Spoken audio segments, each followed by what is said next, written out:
మనం ఒకటి నేర్చుకోరా, ఎల్లప్పుడూ ప్రభువునందు ఆనందించుడి.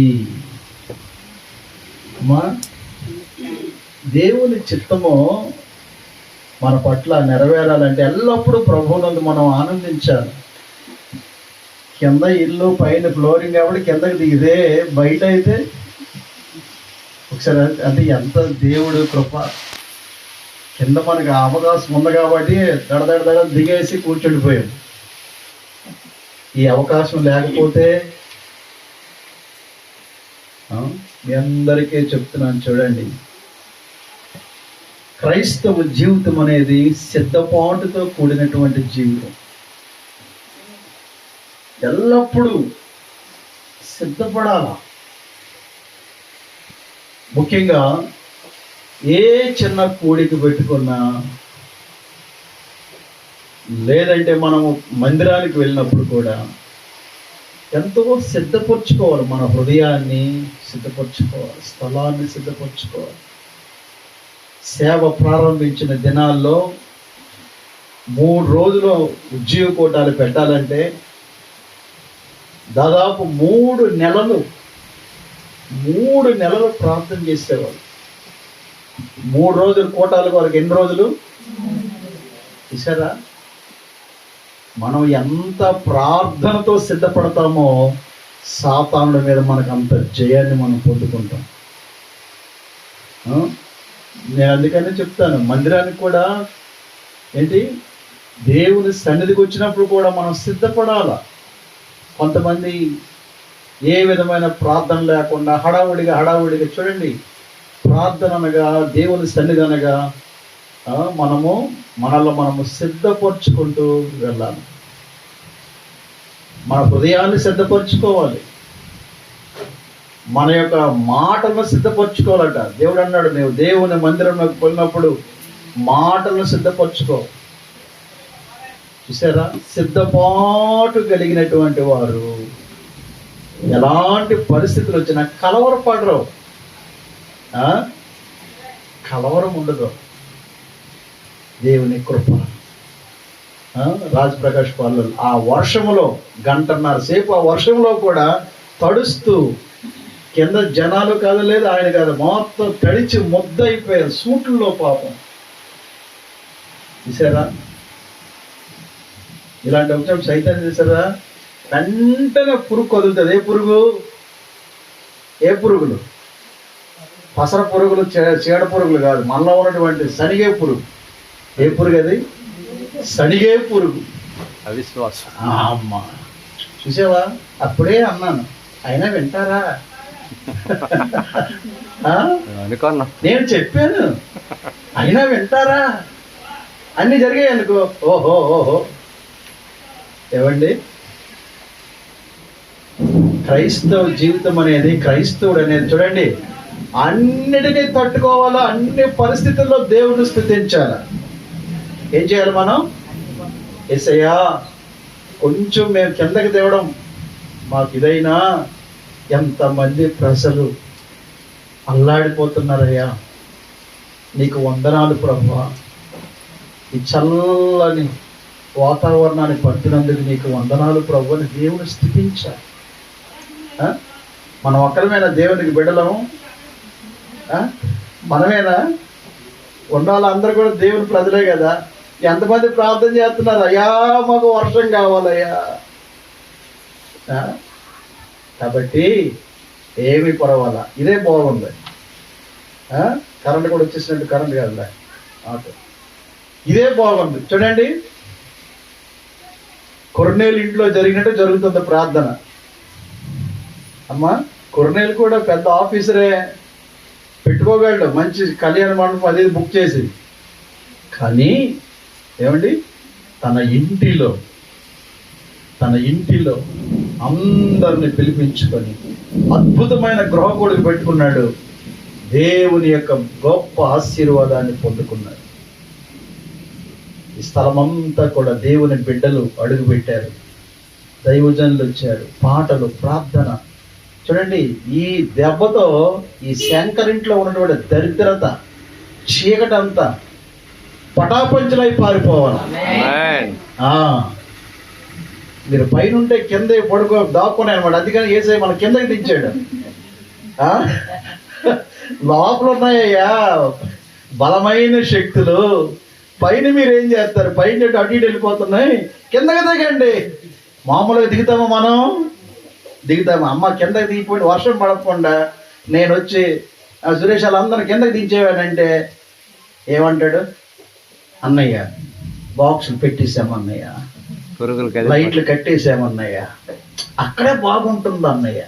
అరే సేవకుడు ఎందుకు చెప్పాడని అంటాడా? కాబట్టి నా మాట ఎండ్రా తెలుసు దేవుడికి.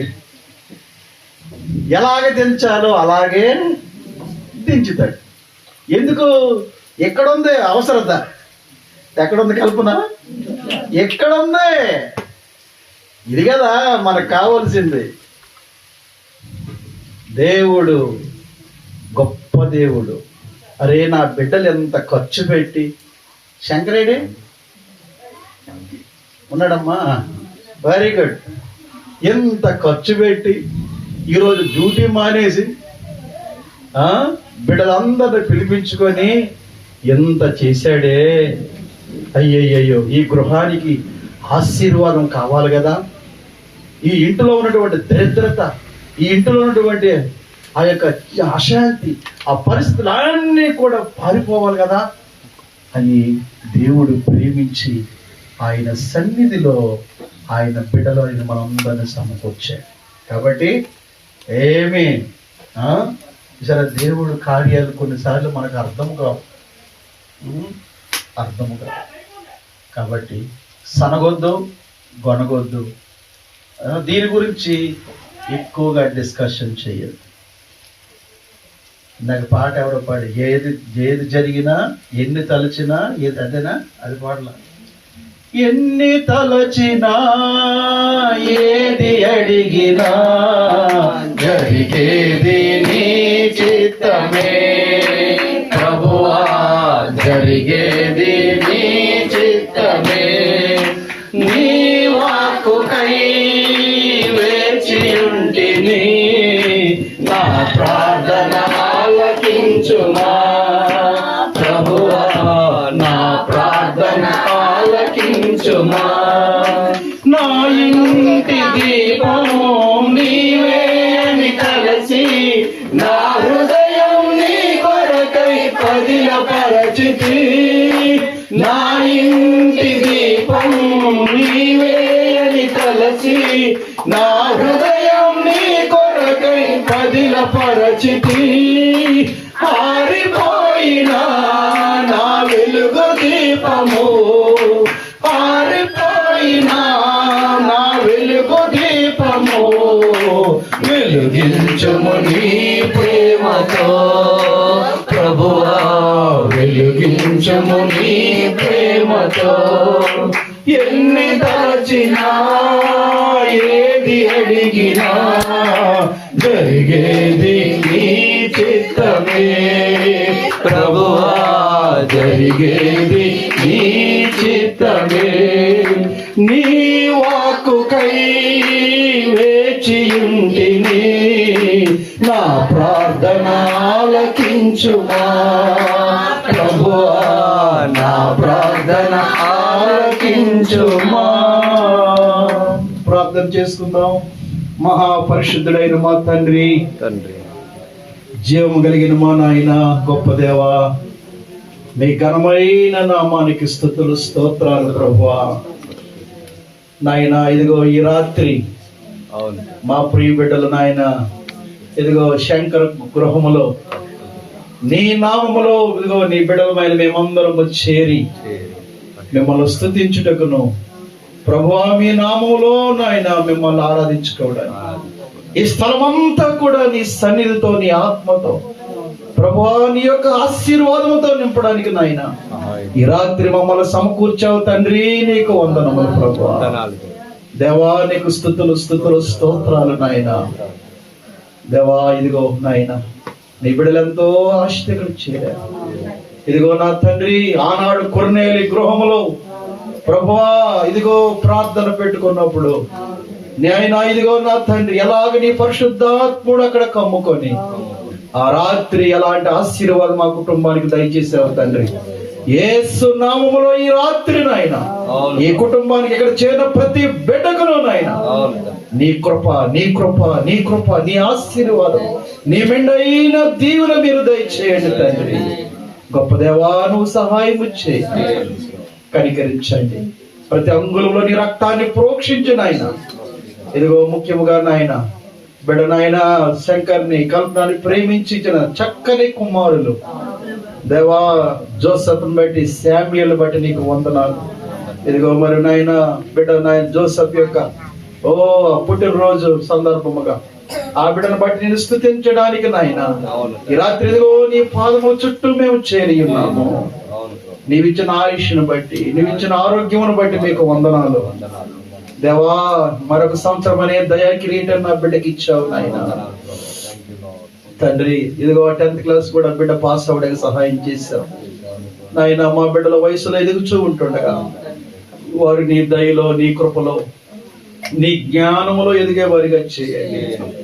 ఈ లోకం యొక్క మురికేది మా బిడ్డలు అంటుకోకుండా నాయనా నీ కొరకు ప్రభువా బిడ్డలు నాయన జీవితానికి సహాయం చేయి. నీ కృపతో నింపి బలపరచను. ఇంకా మీరు మాతో కొనసాగు నాయన. ఓ తండ్రి, మీరు మా మధ్యకు వచ్చారు ప్రభువా, మీకు వందనాలు. మా మధ్య నీ ఉన్నావు తండ్రి, మీకు స్తుతులు నాయన. దేవా, నీ 2 చేతులు ఎత్తి ఒక్కొక్క బిడ్డను దీవించి ప్రత్యేకంగా ఈ కుటుంబాన్ని మీరు ఆశీర్వదించి దీవించి 2 కుమారులను మీరు ఆశీర్వదించండి నాయనా. నీ కృప దయచేసి ఈ సమయాన్ని మా అందరకు దీవెనకరముగాను మీకు మహిమకరముగా చేసి మీరే మీ నామాన్ని మహింపరిచి గణపరచుకోండి. యేసు పరిశుద్ధ నామములో వేడుకొనుచున్నాము పరమ తండ్రి, ఆమేన్, ఆమేన్. మంచిది, దయచేసి కూర్చోండి. ఒక్కలేదు, బయట గాజు ఇది లేదు, చల్లగా ఉంది. ఈ చల్లని వాతావరణములో దేవుని యొక్క మెల్లని స్వరాన్ని వినాలన్న ఆశ కలిగిన వాళ్ళందరూ జాగ్రత్తగా వినాలి. చీకట్లో సడేమియా కళ్ళు మూసి నిద్రపోకండి. కొంతమందికి అదును దొరికితే చాలు అలాగా రెప్ప వాలేసేస్తారు. ఇది పడుకునే సమయము, అటు ఇటు ఆలోచించే సమయం కాదు. దేవుడు ఈ సాయంకాలము మనందరితో ఆత్మ చెప్పు సంగతులను మనం గ్రహించాలి. ఎవరు డిస్టర్బ్ చేయకూడదు. దేవుని వాక్యం వైపు తిరుగుదాం. కొద్ది నిమిషాలు దేవుని వాక్యాన్ని చూసుకుందాం. పరిశుద్ధ గ్రంథము నుండి సంఖ్యాకాండము 6వ అధ్యాయము 8వ వచనము చదువుకుందాం. అతడు ప్రత్యేకముగా ద బుక్ ఆఫ్ సంఖ్యాకాండము 6వ అధ్యాయం 8వ వచనం. అతడు ప్రత్యేకముగా ఉండు దినములన్నీయు అతడు యెహోవాకు ప్రతిష్ఠితుడుగా ఉండును.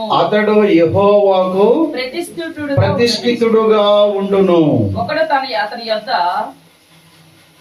అందరూ బైబిల్ చూసారా? చూడండి, మరలా అందరూ చదవండి. అది అతడు ప్రత్యేకముగా ఉండు దినములన్నీయు అతడు యెహోవాకు ప్రతిష్ఠితుడగును. అది జోసెఫ్, మీరే కదా బర్త్డే? శామ్యుయల్. Joseph AD? చిన్నవాడు. ఈ రాత్రి చూడండి, దేవునికి మనము ప్రతిష్ఠితులుగా, అందరికి వినబడుతుంది వాయిస్ బయట ఉన్న వాళ్ళకి, దేవునికి మనము ప్రతిష్ఠితులుగా ఉండాలంటే మనం ఎలా ఉండాలని దేవుడు అంటున్నాడంటే, మనము ప్రత్యేకించబడిన వారిగా ఉండాలంట. చూడండి, ప్రత్యేకించబడిన వారే దేవునికి ప్రతిష్ఠితులు అవుతారు, అందరూ కాదు. చాలా అద్భుతమైన మాట. మీలో ఎంతమందికి ఈ వాక్యం అర్థమవుతుందో? ఈ రాత్రి దేవునికి నీవు ప్రతిష్ఠించబడిన విశ్వాసిగా ఎప్పుడు ఉండగలవంటే నీవు ప్రత్యేకించబడిన బిడ్డగా ఉండాలి. ఈ లోకములో ప్రతిష్ట, ప్రత్యేకించుట. దేవుడు అంటున్నాడు, ఇదిగో అతడు ప్రత్యేకించబడుట వలన అతడు యెహోవాకు ప్రతిష్ఠితుడగును.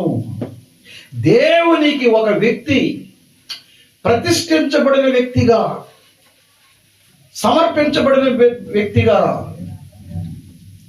ఎప్పుడు మారుతారంటే వారు ఏమండి ప్రత్యేకించబడిన వారిగా మారిపోవాలా.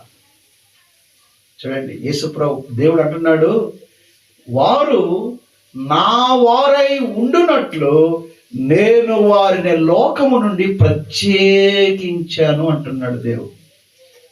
ప్రతి మాట మీరు మైండ్లో, మీ హృదయంలోకి వెళ్ళాలి.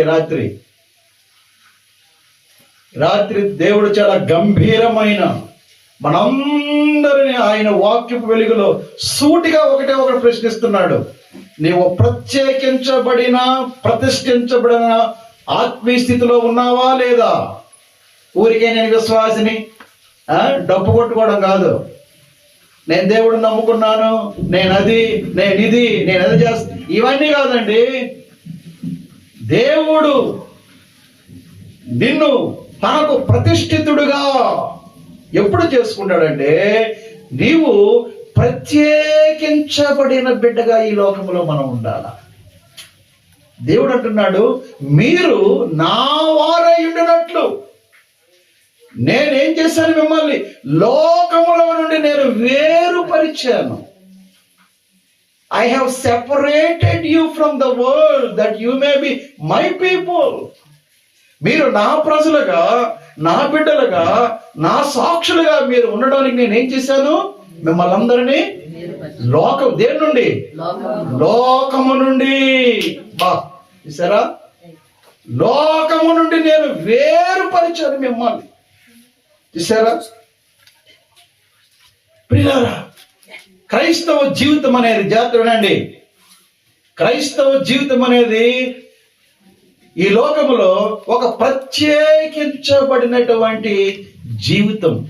ఈ రాత్రి శామ్యూయల్ బర్త్డే సందర్భముగా ఈ ప్రత్యేకమైన ఈ కూడిక, ఈ స్తుతి కూడిక సందర్భముగా దేవుడు మనందరిని ఒక ప్రశ్న అడుగుతున్నాడు. జాగ్రత్త వినండి. ఏంటో తెలుసా ప్రశ్న?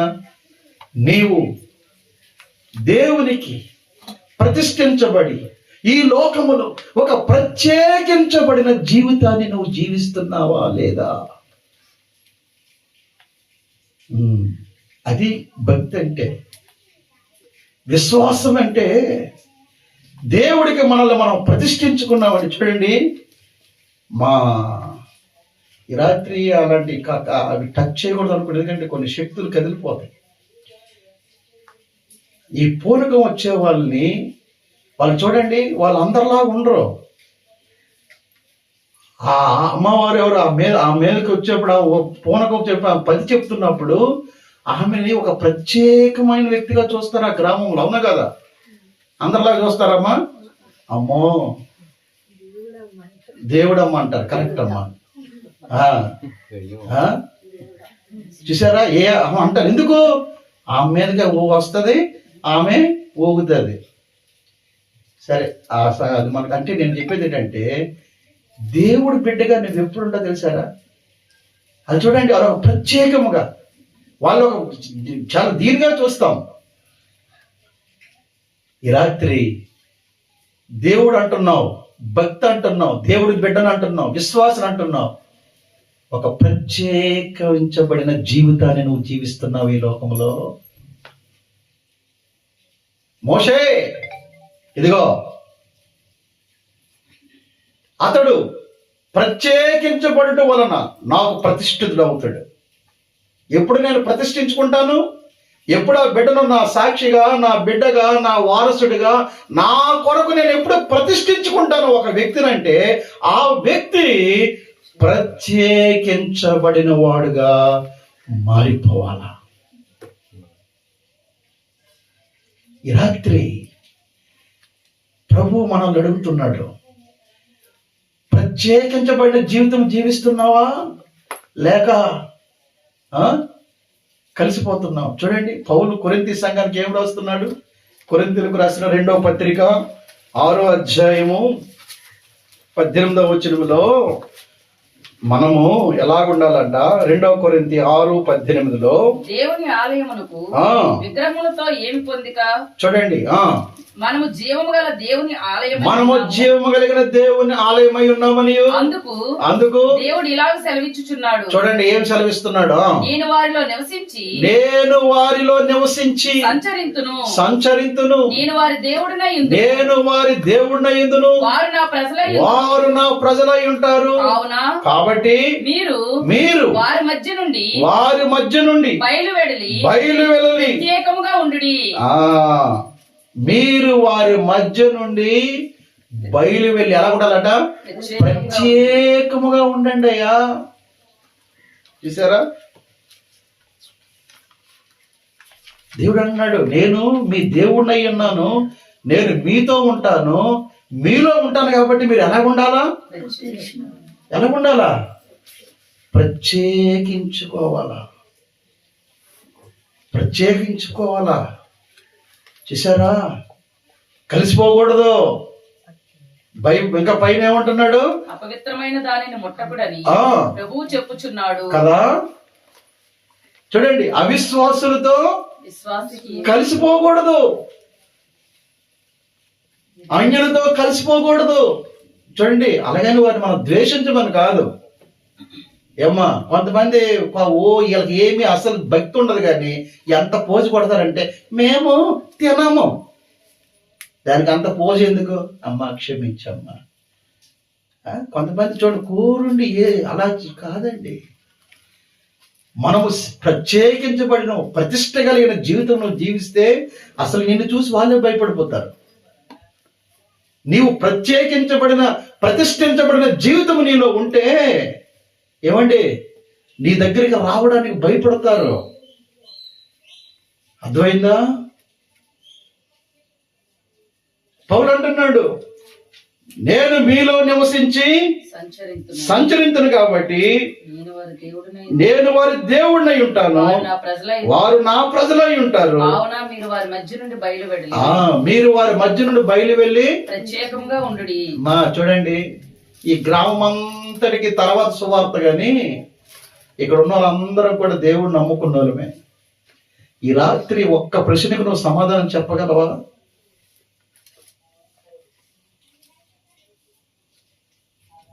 నేను ప్రత్యేకించబడిన జీవితం జీవిస్తున్నాను, నేను ఎవరితో పడితే వాళ్ళతో కలిసిపోవడం లేదు, నేను దేవునికి ప్రతిష్ఠించబడినటువంటి బ్రతుకుతున్నానని మనలో ఎంతమంది చెప్పగలమండి?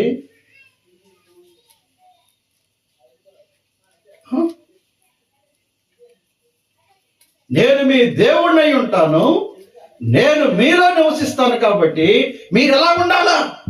మీరు ప్రత్యేకించబడిన వారుగా ఉండాలండి. మీరు ప్రతిష్ఠించబడిన వారు, మీరు యెహోవాకు ప్రతిష్ఠితులు. దేవుడు మిమ్మల్ని ఏర్పాటు చేసుకున్నాడు, దేవుడు మిమ్మల్ని రక్షించాడు. చూడండి, మనం ఎవరమో తెలుసా? యేసులో జాగ్రత్తనండి. యేసులో మనం ఎవరమో తెలుసా? శామ్యూయల్. నెంబర్ 1 పిలవబడిన వారము, నెంబర్ 2 కడగబడిన వారము, నెంబర్ 3 కొనబడిన వారము. చెప్పండి, ఏం కదా అందరికి అర్థమైందేమో. వచ్చినందుకు 3 మొక్కలు నేర్చుకోండి, తర్వాత ఏదో బిడ్డ పెట్టి తిందు. నెంబర్ 1 మనం యేసులో మనం ఎవరమే?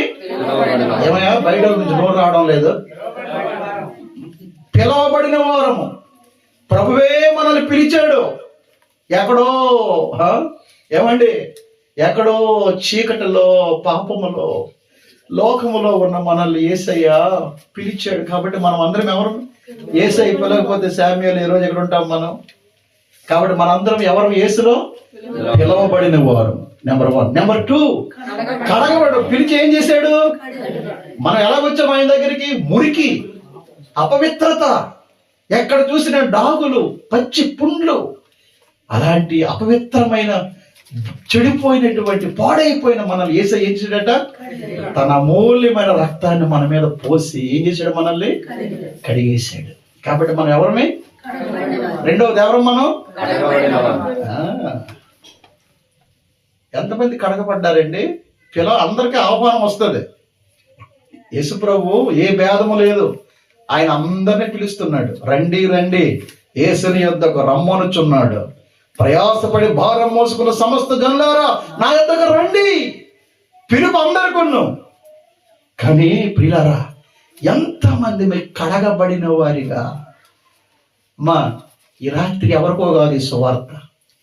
నేను ఈ ఊరంతా కదిలించాలని పిచ్చేలని రాలా. నా భారం అంతా ఒకటే, ప్రభువా ఇదిగో నీ వెలుగులో నీతో నీ వారిని చెప్పుకున్న నా బిడ్డలు బలపడితే ఈ రాత్రి చాలు నాయన అన్న వేదనతో నేను వచ్చాను ఇక్కడికి ఈ రాత్రి. దేవుడు అందుకనే మొత్తం సిచ్యువేషన్ మార్చిపడేశాడు. కడగబడ్డావా? కడగబడిన పంది మరలో బురదలో బొరిగినట్లు కడగబడి కూడా మళ్ళా బురదలోకి వెళ్తున్నావా?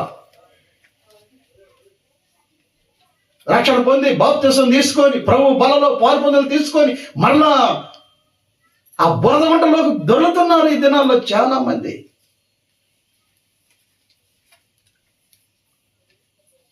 కడగబడిన వారు మేము. అయ్యా ఇదిగో నా డాగులు, నా మచ్చలు, నా పాపాలన్నీ ప్రభువు కడిగేశాడయ్యా. నేను కడగబడిన బిడ్డను. ఏమండి, స్నానం చేసిన తర్వాత మళ్ళీ మురుకులోకి వెళ్తామా? ఇప్పుడే స్నానం చేశారు ముట్టుకోకు అంటాం. మరి దేవుడు మనల్ని కడిగిన తర్వాత మళ్ళా మురుకులోకి వెళ్ళొచ్చా? హలో, ఆనాహై జానాహై ఇలా ఉంటే నాతో కుదరదు. నేను చాలా తెక్కలోడు. నేను వచ్చామంటే దేవుని సన్నిధిలో దేవుని వాక్యం మనల్ని సవాలు చేస్తుంది. రాత్రి వాక్యం నేను సవాలు చేస్తుంది. నేను నిన్ను పిలిచాను, నేను నిన్ను కడిగాను, మరలా ఎందుకు ఆ బురద గుంటల వైపు వెళ్తున్నావు? మూడోది, మనం ఎవరినో తెలుసా? కొనబడ్డాం. దేవుడు తన రక్తం ఇచ్చి మనల్ని ఏం చేశాడు ఆయన? పాలయ్య గారు కొన్నాడు. ఆయన వెండి బంగారంతో మనల్ని కొనలేదు, తన ప్రాణాన్ని ఇచ్చి మనల్ని అందరినీ కొనేసాడు యేసయ్య. సైతం దగ్గరికి వెళ్ళి అన్నాడంట, ఏ దేవుడు, నా బిడ్డ నువ్వు పట్టుకున్నావేంటి అంటే, నీ బిడ్డ నీకు ఇవ్వాలంటే నాకు ఒకటి కావాలి. ఏం కావాలి చెప్పు అన్నాడంట దేవుడు. నీ ప్రాణం కావాలి, ఇస్తావా అన్నాడట. అప్పుడు యేసయ్య అన్నాడంట, ఓకే నా ప్రాణం ఇచ్చేస్తాను, నా బిడ్డను మాత్రం వదిలే. సైతాను చేతిలో నుండి నిన్ను విడిపించడానికి ప్రభువు తన ఆఖరి రక్త పుట్టు వరకు నీ కొరకు నా కొరకు కాల్చి వేశాడు. కాబట్టి మనం ఎవరమో తెలుసా? ఆయన రక్తము ద్వారా కొనబడ్డాం. ఆయన వెలిచి మనల్ని కొన్నాడు. తన పరిశుద్ధ రక్తములో మనల్ని కడిగాడు. ఎక్కడో గురి లేకుండా ఉన్న మనల్ని పిలిచాడు. రండి రండి రండి రండి, అక్కడెక్కడికి ఎందుకు ఉంటారా, నా దగ్గరికి రండి అన్నాడు. ఇలాగా పిలవబడి కడగబడి కొనబడిన మనము ఎలాగుండాలంట? Very good. అది పట్టుకోండి. ప్రత్యేకించబడిన వారమై దేవునికి ప్రతిష్ఠించబడిన వారిగా ఉండాలి. ప్రతిష్ఠించిన జీవితాలనండి దేవుడికి కావాలి. ఊరికే గాలి కొట్టుకెళ్ళిపోయే జీవితాలు ఎందుకు? కొంతమంది చూసారా, ఎటు గాలి వేస్తే అటు కొట్టుకెళ్ళిపోతారండి. చూడండి, నిర్గమకాండంలో 8వ అధ్యాయం 23వ వచనంలో దేవుని వాక్యం ఏమి సెలవిస్తుంది? ద బుక్ ఆఫ్ నా ప్రజలను నీ ప్రజల నుండి ప్రత్యేకపరచెదను. రేపు ఈ సూచక క్రియ చూడండి, ఫరో చూడండి, దేవుడు ఏమంటున్నాడు? నా ప్రజలను నీ ప్రజల నుండి. అంటే చూడండి, 2 రకాల ప్రజలు ఉంటారంట ఇక్కడ. నా ప్రజలు, నీ ప్రజలు. ఫరో, హలో, నా ప్రజలు ఉన్నారు చూసారా, ఏం చేస్తారు సారా? నీ ప్రజలలో నుండి నేను ఏం చేస్తాను? ప్రత్యేకపరిచేస్తానయా. నీతో వచ్చును. నీ ప్రజలు ఎందుకు? ఈ యొక్క పాపిష్టి జనములో నుండి నా బిడ్డలను నేను, నా ప్రజలను వేరు చేసేస్తాను నేను. అమ్మా, వేరైపోయావా? అన్యాచారాలకి, లోక పద్ధతులకి, లోక మర్యాదకి వేరైపోయావమ్మా. ఈ రాత్రి ఒక్కసారి ఆలోచించు. ఈ లోక మర్యాదకి, లోకానికి నువ్వు మొగమాట పడిపోయి నీ ప్రతిష్టతను పోగొట్టుకొని, నేను దేవునికి ప్రత్యేకించబడిన బిడ్డనని మరిచిపోయి నీవు ఎవరితో పడితే వాళ్ళతో కలిసిపోయి లోకములో బ్రతికితే పరలోకాన్ని పోగొట్టుకుంటావు. అందరూ మనల్ని విడిచిపెట్టేసి చూడండి. ఎలాంటిది మా గ్రామం. నేను ప్రభువు నమ్ముకొని మారు మనసు పొంది, వినండి, బాప్తీసం కాదు, మారు మనసు పొందిన తర్వాత దేవుడు అన్నాడు, నువ్వు ఎక్కడ ఉండవద్దు, మీ ఇంట్లో అన్నాడు. ఎక్కడికి వెళ్ళిపోవాలి ప్రభువా? కుర్రవాడిని ఎక్కడికి వెళ్తే ఎవరు రానిస్తారు? దేవుడు ఏమన్నాడు? నీవు ఎక్కడ ఉండడానికి వీల్లేదు, నేను నిన్ను రక్షించుకున్నాను, నువ్వు నా కొరకు ప్రత్యేకించబడవాలి, సెపరేట్ అయిపోవాలన్నాడు. నా బ్యాగ్ తీసుకున్నాను, నా బుక్స్ తీసుకున్నాను, ఊరి చివర ఒకప్పుడు మేము ఏదైతే విడిచిపెట్టేసామో పాడుపడిపోయిన ఆ పెద్ద మిద్దిల్లు, అక్కడికి వెళ్ళిపోయి ఆ పాడుపడిపోయిన మిద్దిల్లులో ఉండేవాడిని. నా ప్రభు కొరకు నేను ప్రత్యేకంగా బ్రతుకుతాను. ఈ సినిమాల్లో, ఈ టీవీల్లో, ఈ విగ్రహారాధన కలిగిన ఇదిగో ఈ యొక్క మురికిలో నేను ఉండలేను. ఏమండి, నిజంగా ప్రభు ఆత్మ నీలో ఉంటే హలో ఎక్కడ పెడితే అక్కడ కలిసిపోవు. కొంతమంది చూసారా, మనుషులు చూస్తే భయపడతారు కానీ దేవుడు చూస్తున్నాడు భయం లేదు చాలా మందికి. ఎంతకాలం అండి మిమ్మల్ని కాపలా కాస్తాడు మనుషుడు? నీ భర్త నిన్ను ఎంతకాలం కాస్తాడు? నీ భార్య నేను ఎంతకాలం కాస్తుంది? నీ పిల్లలు, నీ తల్లిదండ్రులు మిమ్మల్ని ఎంతకాలం కాస్తారు? ఈరోజు మా శామ్యూయల్ చాలా చక్కగా వాక్యం వింటున్నాడు. గుడ్, చాలు నాన్న, నువ్వు ప్రతిష్ఠితుడు దేవునికి. అదే ఈరోజు వాగ్దానం నీకు. దేవుడి కొరకు నువ్వు ప్రతిష్ఠితుడివి.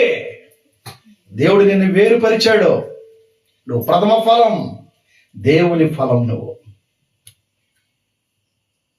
ప్రభు అంటున్నాడు, ఏ ఫరో, నా ప్రజలను, నీ ప్రజల నుండి ఏం చేస్తాను నేను? గ్రేడింగ్ చేస్తున్నానయ్యా. నీ ప్రజల్లో నా ప్రజలు ఉండరు. నా ప్రజలు ఎవరు? నా ప్రజలు ఎవరో తెలుసా? పరిశుద్ధులు. నా ప్రజలు ఎవరో తెలుసా? నీతిమంతులు. నా ప్రజలు ఎవరో తెలుసా?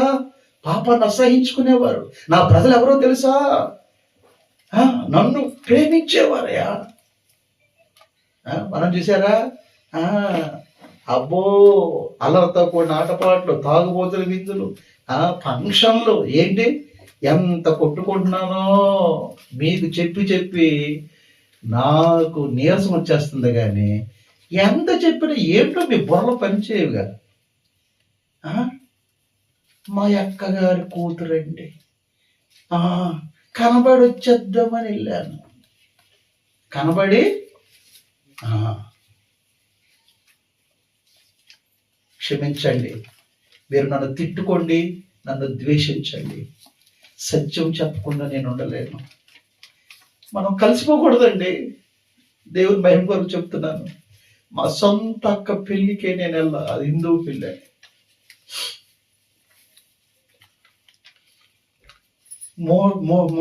మూర్త పరాట ఏదో ఇంటి ముందేసి ఏడ్చి కౌరు పెట్టి చర్చి దగ్గరికి వచ్చారు. ఒక్కరితేరా పందిరాట, ఒక్కరితే. నువ్వు కనబడపోతే అక్క ఏడుస్తుంది. నువ్వు అంటే ఇష్టంరా. ఆ తాళాలు, మేళాలు, ఆ పసుపులు, అమ్మో ఒకప్పుడు అందులో ఉన్నవాడినే. ఇప్పుడు నా ప్రభు నన్ను ఏం చేశాడు? అమ్మా, అయ్యా, ఇదయ్యా భక్తి అంటే.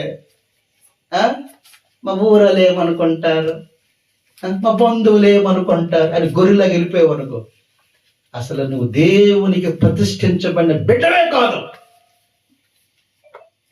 నేను చూడండి ఊరికే చెప్పేవాడిని కాదు, నేను నా జీవితంలో దేవుడు నాకు ఏది నేర్పించాడో అదే నేను మీకు బోధిస్తున్నాను. నేను అలా ఉండండి, ఇలా ఉండండి, అలాగ చేయకూడదు, ఇలా చేయకూడదు అని చెప్పే నేను ఒక పాస్టర్, ఒక ప్రీచర్ని కాదు నేను. ఇదిగో నేను ఇలాగ దేవుడు నన్ను చేయమన్నాడు, మీరు కూడా అలాగే చెయ్యండి. ఏమండి, ఎప్పుడు మారుతారు మీరు? ఎప్పుడు మారుతారు మీరు? ఆయన రాకడ వచ్చేస్తుంది. ఏ క్షణంలో ప్రభువు వస్తాడో, ప్రవచనాలన్నీ నెరవేరిపోయేవి. ఇంకా నీవు ప్రత్యేకించబడిన బిడ్డగా, ప్రతిష్ఠించబడిన బిడ్డగా బ్రతకపోతే ఇంకెంతకాలం?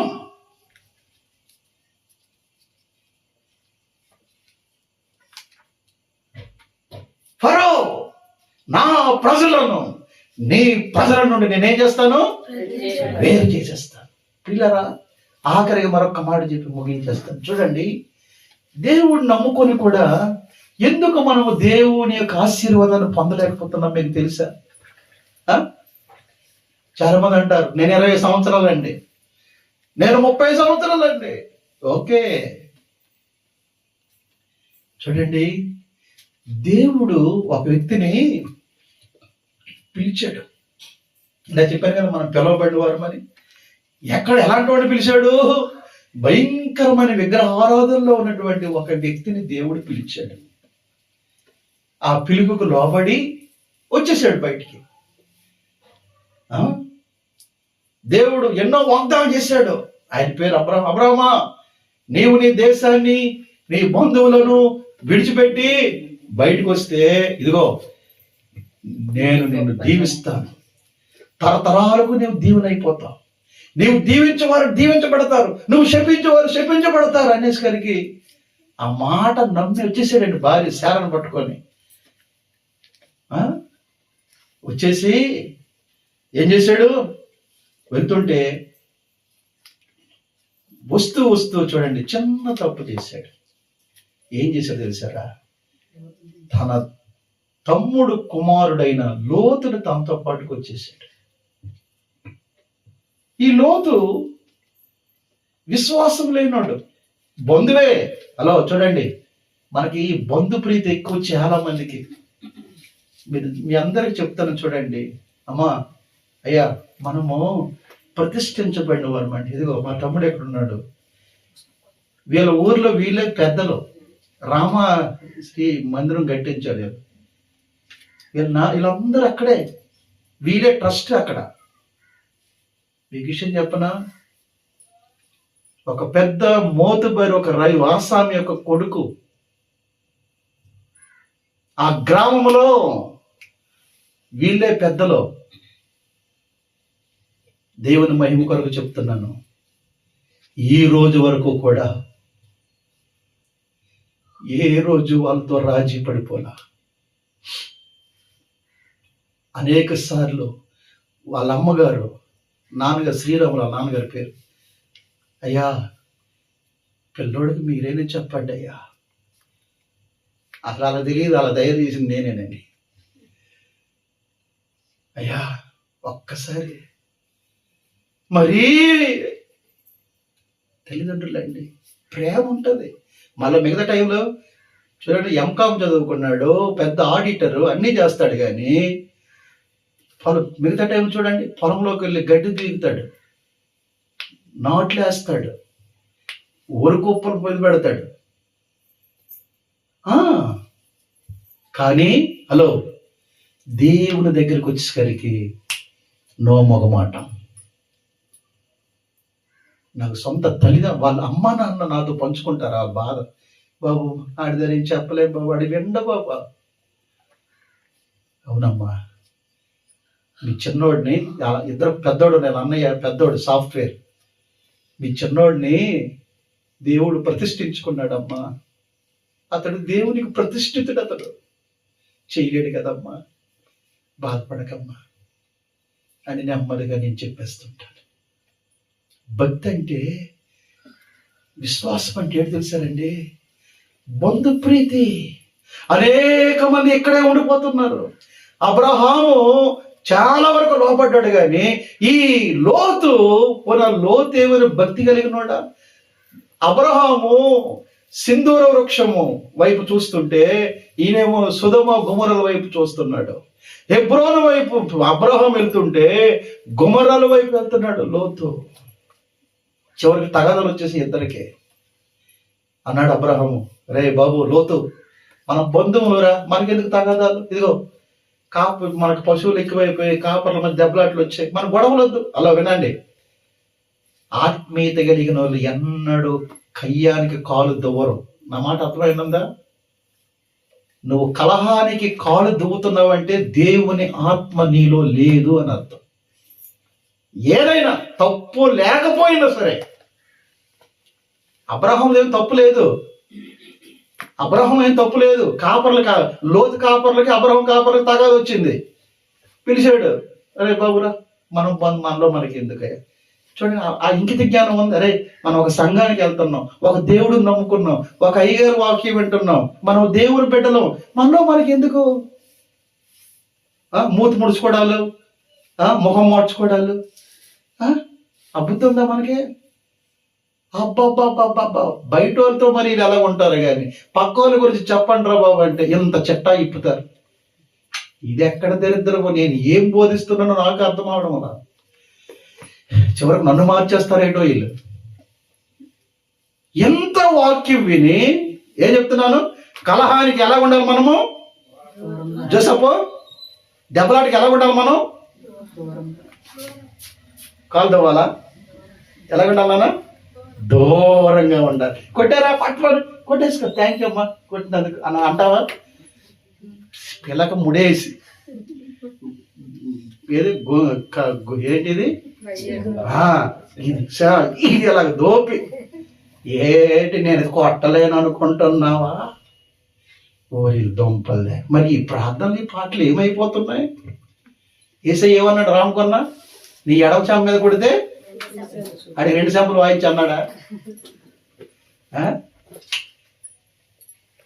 ఏట్రా అమ్మ నాయన, కొంతమంది కనపడరు కానీ నాయన చిరత పుల్లు. ఏ పుల్లు రమణమ్మ? చిరత పుల్లు తెలుసా? అది అసలు అబ్బాయి ఎంత మౌనంగా ఉండదు అనుకుంటాం, దానికి చిర్రెత్తింది అనుకో చెడుగుడు ఆడేస్తుంది. దేవుని బిడ్డల మీద మనం కలహానికి ఎలా ఉండాలా? దూరంగా ఉండాలి. మనం కలిసిపోకూడదు. అబ్రహాం అంటున్నాడు, రే లోతు రా, ఇదిగో మనం వేరైపోదాం, వద్దు మనలో మనకు దెబ్బలాట్లు వద్దయ్యా, నువ్వు ఎటు వెళ్తావు ఎంచుకో, నీకు ఏ స్థలం కావాలి తీసుకోయా, నేను ఎటు వెళ్ళిపోతానయ్యా. అబ్బబ్బా ఎంత మంచి మనసు అండి. అమ్మా అలాంటి వాళ్ళండి పరలోకం వెళ్తారు, అలాంటి వాళ్ళతో దేవుడు ఉంటాడు. అంతేగాని అదేంటి ఇదేంటి అని ఊరిక పొల్ల పెట్టి ఆ కొంపంతా రుద్ది అలా కాదు ఇలా కాదంటే అవుట్. నేను చెప్తున్నాను, ఇది భక్తి కాదు.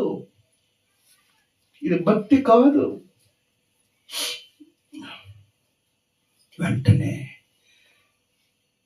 బైబిల్ అంటుంది, లోతు అబ్రహామును విడిచిపెట్టిన తరువాత, చూడండి ఆది కాండము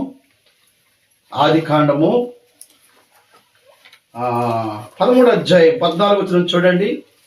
ఆది కాండం 13:14 అందరూ చూడండి. లోతు అబ్రహామును విడిచిన తరువాత యెహోవా హలో చూడండి, ఎప్పుడైతే ఈ అవిశ్వాసి అబ్రహాము నుండి దూరం అయ్యాడో ఏమంటున్నాడు?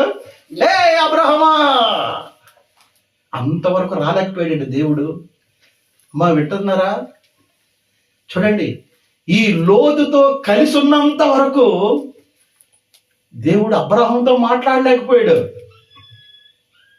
అమ్మా అయ్యా ఈ రాత్రి చూడండి, నువ్వు లోక స్నేహాలతో అవిశ్వాసులతో విజ్జోడిగా భక్తిహీనులతో నువ్వు రాసి పోసుకుని తిరిగినంత కాలం నువ్వు ఎంతకాలం ప్రార్థన చేయి, దేవుడు నీకు చెయ్యాలనుకున్న కార్యాలు నీ జీవితంలో చేయలేడు. 70 సంవత్సరాలు అయిపోయింది అబ్రహాముకి. ఏమని పిలిచాడు? నువ్వు బయటకు వస్తే నీ సంతానాన్ని ఇసుక లేని వాళ్ళు చేస్తాను అన్నాడు. 99 సంవత్సరాలు వచ్చింది, అసలు సంతానమే లేదు. ఎందుకు ఆలస్యం అయ్యింది అంతవరకు అంటే తన పక్కన ఎవరున్నాడు? లోతు ఉన్నాడు. బైబిల్ అంటుంది ఇక్కడ, లోతు అబ్రహామును విడిచిపోయిన తరువాత ఎప్పుడైతే వేరైపోయాడో, ప్రత్యేకించబడ్డాడో, వెంటనే ప్రభు వచ్చేసాడు. అబ్రహామా, దేవునికి నిన్ను వేరు చేస్తున్న లోతులు ఎవరో? దేవుని స్వరం వినకుండా, దేవుని కార్యాలు నీ జీవితంలో జరగకుండా, దేవుని వాగ్దానాలు నీ బ్రతుకులో నెరవేరకుండా నీకు దేవుడికి మధ్య ఏ లోతున్నాడు?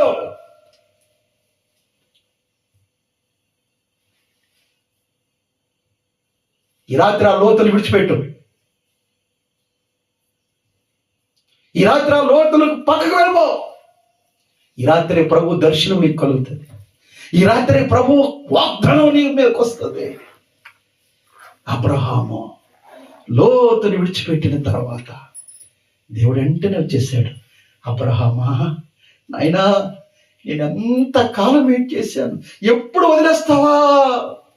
ఏమండి అమ్మా, భక్తి అంటే ఎవడు చెప్పాడా మీకు? వదిలేమని చెప్పాడా? కావలసి నిన్ను వదిలేస్తాను, మా అమ్మను వదిలేమని చెప్పాడా? కావలసి నిన్ను వదిలేస్తాను, మా అక్కను వదలను. ఏమండి, ప్రభు ఏమన్నాడు? నేను ఏం చెప్పినా వినండి, నా సొంత మాటలు కాదు. నా నిమిత్తము అన్నదమ్ములైనను, అక్క చెల్లెలైనను, తల్లిదండ్రులైన, చివరికి తన ప్రాణం విడిచిపెట్టినాడు. నై అసలు నాకు చెందినోడే కాదు అన్నాడు. ప్రభు అన్నాడండి. నేను చూడండి, దేవుడు చెప్పాను కదా, ఇంట్లోంచి వేరైపోయి ఎక్కడో ఉంటున్నానని. ఒకరోజు భయంకరమైన టైఫాయిడ్, మలేరియా జ్వరం వచ్చి మనిషిని అలా ఉబ్బిపోయాడు. ఆదివారం వచ్చేసింది జ్వరం. ఆ దుప్పట్లు అలాగా ఇది పట్టుకుని పరుచుకున్నాను. 3 రోజులు లేవలా, గుమాయించేస్తుంది, గజగజలు ఆడించేస్తుంది. చూశాను, మంచినీళ్ళు ఇచ్చిన దిక్కు లేదు మందిరంలో. అన్నాను, నాకేంటి అందరూ ఉండి లేనోట్లా బ్రతుకుతున్నాను. మా అమ్మ ఉంది, మా పిన్నులు ఉన్నారు, రాజులాగా చూసుకుంటారు నన్ను. ఏంటి ఇక్కడ చచ్చిపోతున్నాను, నేను వెళ్ళిపోతాను మా ఇంటికి, నాకు వద్దు అనుకున్నానండి. అనుకొని మళ్ళీ నీరసం అలాగే నిద్రపోయాను. నాకు ఒక కళ వచ్చింది. ఆ కల్లో దగ మెరిసిపోతున్న ఒక గాజానుభావుడు వచ్చి నిలబడి అంటున్నాడు, ఇదిగో నా నిమిత్తము నీవు దేన్నైనా పోగొట్టుకోకపోతే నువ్వు నా శిష్యుడిగా ఉండలేవు. ఇదిగో బైబిల్ పట్టుకుని చెప్తాను, నా ప్రభు ఇలా నాతో మాట్లాడి నన్ను బలపరిచాడండి. తెలుసా, వెంటనే మెలుగు వచ్చింది. అయ్యో ప్రభువా, చిన్న కష్టం వచ్చిందని, చిన్న బాధ వచ్చిందని, మరలా నేను మా ఇంట్లో దగ్గరికి కలిసిపోతాను అనుకున్నాను. ప్రభువా, నన్ను క్షమించు నాయన అని ప్రభు సన్నిధిలో ప్రార్థన చేసుకున్నాను. దేవుడు అద్భుత రీతిగా నన్ను స్వస్థపరిచాడు. ప్రియమైన దేవుని బిడ్డలారా, భక్తి అంటే ఏంటో తెలుసారా? అందరితో కలిసి పూజుకొని కాదండి. ఈ విషయంలో నేను, ఇది దేవుని కార్యము, ఇది దేవుని వాక్కు. ఎవరికి నాకేంటి సరదా చెప్పండి? అందరితో కలిసి ఉండాలని రాసి పూసుకోండి. కానీ మనం ఎవరమే ప్రత్యేకించబడిన ప్రజలం. అంటే ఏంటి? ఎవరితో పడితే వాళ్ళతో రాసి పూసుకొని కలిసిపోయే వాళ్ళము కాదు. అదే దేవుడు అంటున్నాడు, అతడు నాకు ప్రత్యేకించుకొనుట వలన వాడు నాకేమవుతాడు? ప్రతిష్ఠితుడవుతాడు. ఈ రాత్రి సమూయేలు కోసం పెట్టి చూడండి, ప్రథమ ఫలము దేవుడు. రాత్రి ప్రభు, ఇదిగో ఇతడు ప్రత్యేకించుకున్నాను, నాకు ప్రతిష్ఠితుడి బిడ్డ. ప్రతిష్ఠితుడు అనగా నేను నా కొరకు, నా మహిమ కొరకు ఈ బిడ్డను నేను ప్రతిష్ఠించుకున్నాను అంటున్నాడు. ప్రతిష్ఠ ఎంత గొప్పది తెలుసా? దేవుని కొరకు ప్రతిష్ఠిస్తే అది ఎంత గొప్ప ఆశీర్వాదం తెలుసా? చూడండి, అనేక సంవత్సరాలు పిల్లలు లేరు అమ్మకి. ఏమంటే లేక లేక పుట్టాడు సమూయేలు. ఆ పిల్లడు యొక్క పాలు విడవక ముందే పట్టుకొని వచ్చేసి ఏలీతో అంటుంది, అయ్యా ఇదిగో నేను ప్రార్థన చేస్తే నాకు ఇచ్చావు కదా, ఆయన ఈ బిడ్డ. తన బ్రతుకు దినములన్నీ యెహోవాకు ప్రతిష్ఠితుడు. ఎవరు? యెహోవాకు ప్రతిష్ఠితుడు. శామ్యూయల్ దేవునికి ప్రతిష్ఠితుడు. బిడ్డ యొక్క ఈ కార్యక్రమం ద్వారా ఈ రాత్రి దేవుడు మనంతా మాట్లాడుతున్నాడు. మనము ప్రత్యేకించబడిన వారిగా జీవిస్తున్నామా, లేకపోతే కలగా గొప్పలందరితో కలిసిపోతున్నామా? ఒక విశ్వాసిగా, ఒక దేవుని బిడ్డగా నువ్వు దేవునికి ప్రతిష్ఠించుకున్నావా? నువ్వు దేవునికి ప్రతిష్ఠించుకున్నావా? నువ్వు ప్రతిష్ఠించుకున్నావు అంటే దాని అర్థం ఏంటంటే నీవు ప్రత్యేకించబడిన బిడ్డగా జీవిస్తున్నావు. దేవుని ఆశీర్వాదాలు, దేవుని వాగ్దానాలు, దేవుని అద్భుతాలు నీ జీవితంలో జరగకుండా ఎలాంటి లోతులు నీకు అడ్డుపడుతున్నారు, ఎలాంటి భక్తిహీనులు నీకు దేవుడికి మధ్య వస్తున్నారు, ఈ రాత్రి ఆ లోతులు తొలగించుకో. దేవుని కార్యాలు నువ్వు చూస్తావు, దేవుని మహిమ నువ్వు చూస్తావు. అట్టి కృప దేవుడు మనకు అనుగ్రహించును గాక. ఆమేన్. ప్రార్థన చేసుకుందాం అందరం మోకరిద్దాం. ప్రభువా, ఇదిగో అతను ప్రత్యేకించుట వలన నాకు ప్రతిష్ఠితుడగును. నాయనా, మమ్మల్ని మేము ప్రత్యేకించుకోకుండా నీకు ప్రతిష్ఠితులుగా మేము బ్రతకలేము ప్రభువా. దేవా, ఇదిగో నాయన భక్తి అంటున్నావు, విశ్వాసం అంటున్నావు, దేవుడు అంటున్నావు. నాయన ఎవరితో పడితే వాళ్ళతో కలిసిపోతున్నాం. ఒక ప్రత్యేకత మాలో కనబడడం లేదు ప్రభువా. నాయనా నాయనా, ఎంత వాక్యం వింటున్నాము, ఎంత కాలము ప్రార్థనకు వస్తున్నాము, ఎంత విన్నా సరే నాయనా, ఇదిగో ఆయన దొంగలు చూసినప్పుడు దొంగలతో కలిసిపోతున్నాం, జోదగాలు చూసినప్పుడు జోదగాలతో కలిసిపోతున్నాం. నాయనా నాయనా,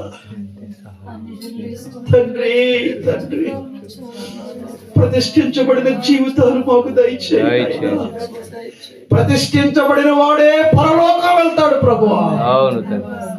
ఈ రాత్రి ఇదిగో మరొక్కసారి నీ వాక్యపు వెలుగులో మమ్మల్ని మేము ప్రతిష్ఠించుకోవడానికి, నీ కొరకు ప్రత్యేకముగా జీవించడానికి మాకు సహాయం చేయండి రాజా.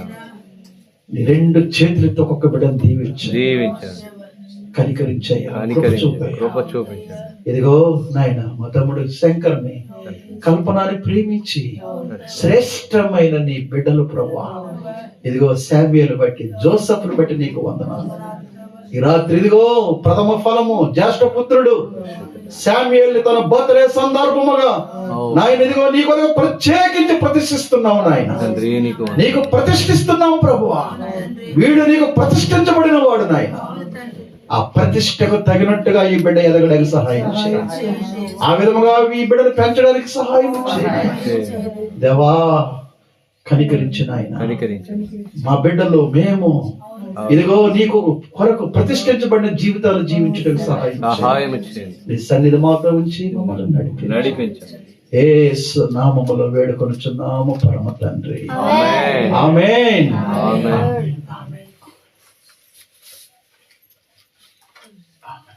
ఓకే, కేక్ ఉందమ్మా, పర్ఫెక్ట్. తొందరగా